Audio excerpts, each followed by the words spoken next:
बेळगाव जिल्ह्यातील चिखलेगाव जवळच्या एका रिसॉर्टमध्ये डॉक्टर दाभोलकर, पानसरे आणि कलबुर्गी यांच्या हत्येचा कट शिजल्याची माहिती सूत्रांकडून मिळाली आहे। या प्रकरणी अटक करण्यात आलेल्या सगळ्या संशयितांनी चिखलेगावात प्रशिक्षणासाठी हजेरी लावल्याची माहिती समोर येते। इथल्या चिखलेगावाजवळ बांधलेल्या एका रिसॉर्टमध्ये हे प्रशिक्षण घेतलं असल्याची माहितीही समोर येते। निर्मनुष्य असलेल्या या परिसरात घनदाट जंगलात बंदुका चालवण्याचं प्रशिक्षण सगळ्यांनी घेतल्याची माहिती तपास यंत्रणांच्या हाती लागली आहे। सगळ्यात महत्त्वाचं म्हणजे डॉक्टर दाभोलकर आणि पानसरे हत्या प्रकरणातील प्रमुख साक्षीदारानं यापूर्वी दिलेल्या माहितीमध्ये वीरेंद्र तावडे वारंवार बेळगावला जात होते असा उल्लेख होता।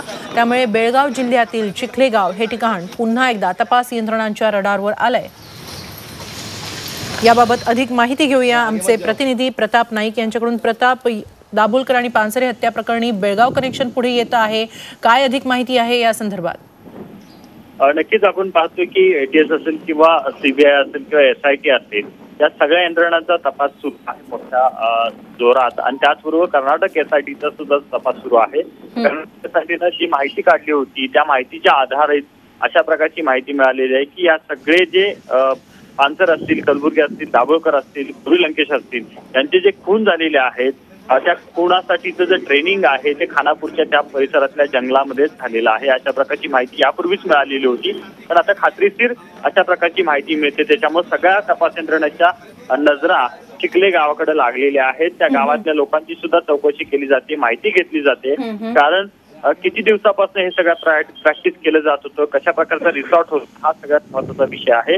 त्या ठिकाणी हे जे रिसॉर्ट आहे ते जंगलामध्ये आहे, त्या ठिकाणी वन विभागाचा त्या ठिकाणी ताबा आहे, त्याच्यामुळे त्या रिसॉर्टवर सध्या कोणी राहत नव्हतं।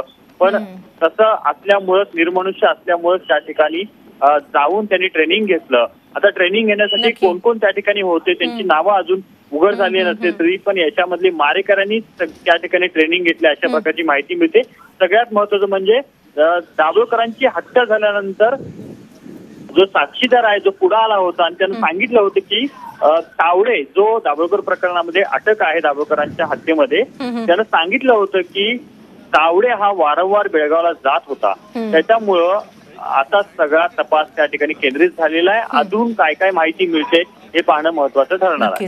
धन्यवाद प्रताप, आपण दिलेल्या या सविस्तर माहितीबद्दल।